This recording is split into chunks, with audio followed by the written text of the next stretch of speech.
So bago tayo lumabas, ipapakita ko sa inyo ang setup ko ng helmet. At ito ang gamit kong helmet, Nomad ng Spider. Pero alam ko separate siya. So before, ang gamit ko na mount sa helmet ay yung ini-strap. So hassle siya every time na mag-ride ako. I-strap ko pa siya. Si-setup ko pa matagal. Tsaka mura lang din yun. Nasa 100 to 150. Etong gamit ko ngayon is Hansi. Galing siyang Hansi. So, dinidikit ko lang siya dito. Pinatuyo ko lang siya din. Matibay na yan. Nasubukan ko na rin naman siya before. Nung bagong bili ko siya. Okay naman siya. Matibay naman siya. Then, kung dati nakikita niya pag nagmamotor ako is medyo nakaganon siya. Mas lamang yung kita dito. Dahil yun sa camera natin. Dahil sa camera ang gamit ko kasi yung camera na gamit ko is action cam lang and nasa gilid yung lens nasa kaliwa. Lahat naman ng camera ata ganun. So, para masolusyonan yun, bumili ako ng ganito. Ng offset na mount pang center. So, ganyan. Kakabit ko lang siya dyan. May tornilyo to. Pwede ring ganito. So, yung akin parehas ganyan. So, hindi ko muna ipapakita. Kasi gamit ko dito ngayon sa camera ko. Tapos, next, itong mount niya. Yan. Ito ang gagamitan ko ngayon ng ganito. Yan. Pag nadikit ko na dyan, yan ay itsura niya. Medyo bulky lang siya tignan, pero mas magaan to. Depende pa rin sa helmet kasi. May helmet na mabigat. Yan, tapos lalagay ko na yung camera dyan. Okay na, pasok na. Yan na. Dyan na siya.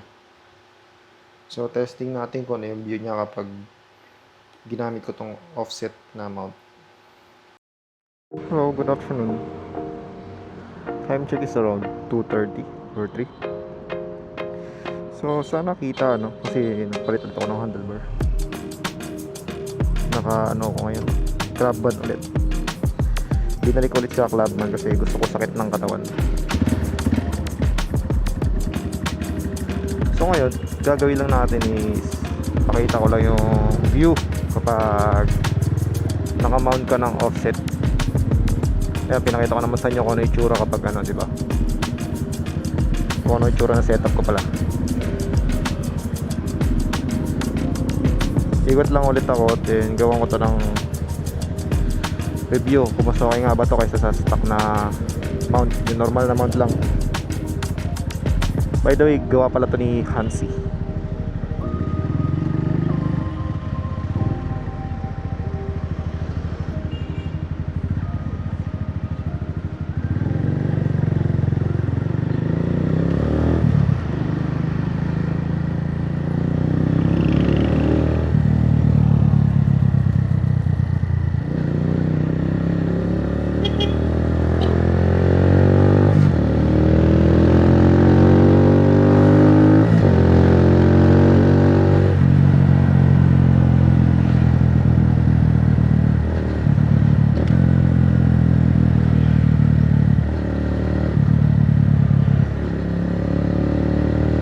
Gulat ako dun So ito yung view niya pag naka-clubman.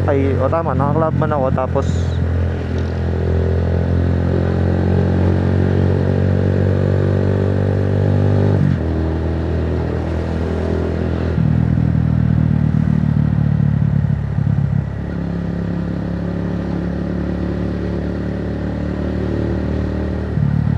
naka-offset na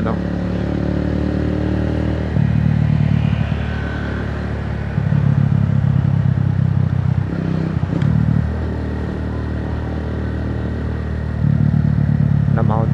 Putol-putol salita, nagpo-focus ako. Iba yung bilis niya talaga pag naka-clubman. Ang lakas nung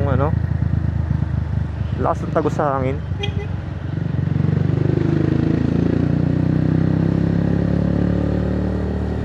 Traffic na pala gantong oras,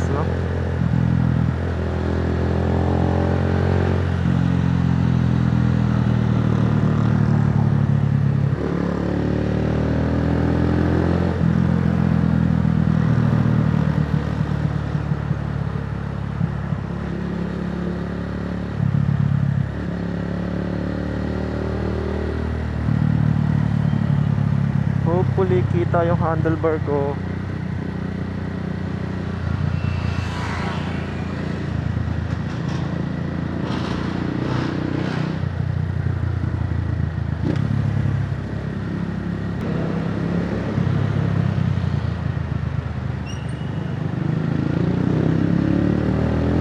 Bigla lumilitaw eh. Pag may nakitang mababangga, tsaka lang magsisignal. Awit na yan.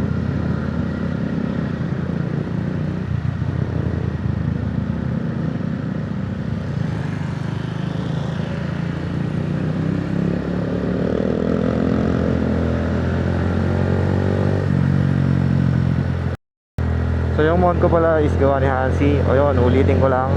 Then ito yung view niya kapag offset. So may nagtatanong din kung ano yung settings ko, no? Yung settings ko sa camera ko is naka-manual po ako. Then naka-ND filter ako. And ito yung itsura niya pag naka-ND filter. Yan. Tapos yung mic ko is DJI Mic Mini.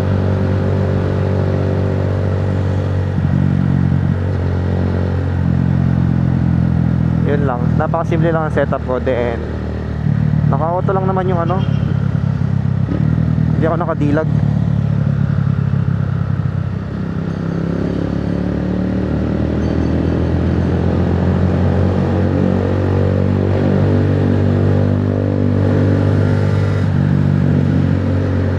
Normal lang para pagka kuha ng video, pag export, dugtong-dugtong lang yung edit, sabay upload.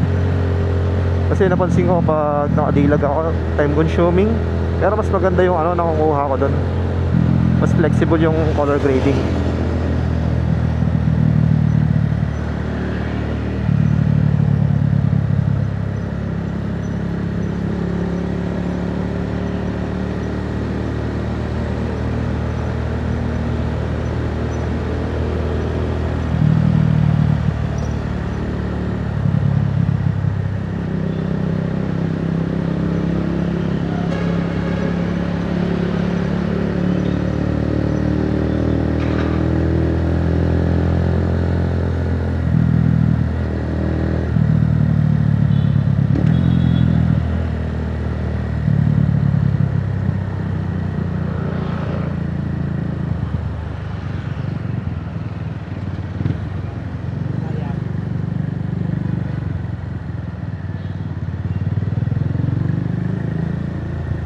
Hirap mag ano ngayon, mag vlog salita, ang daming ano, biglang lumilitaw.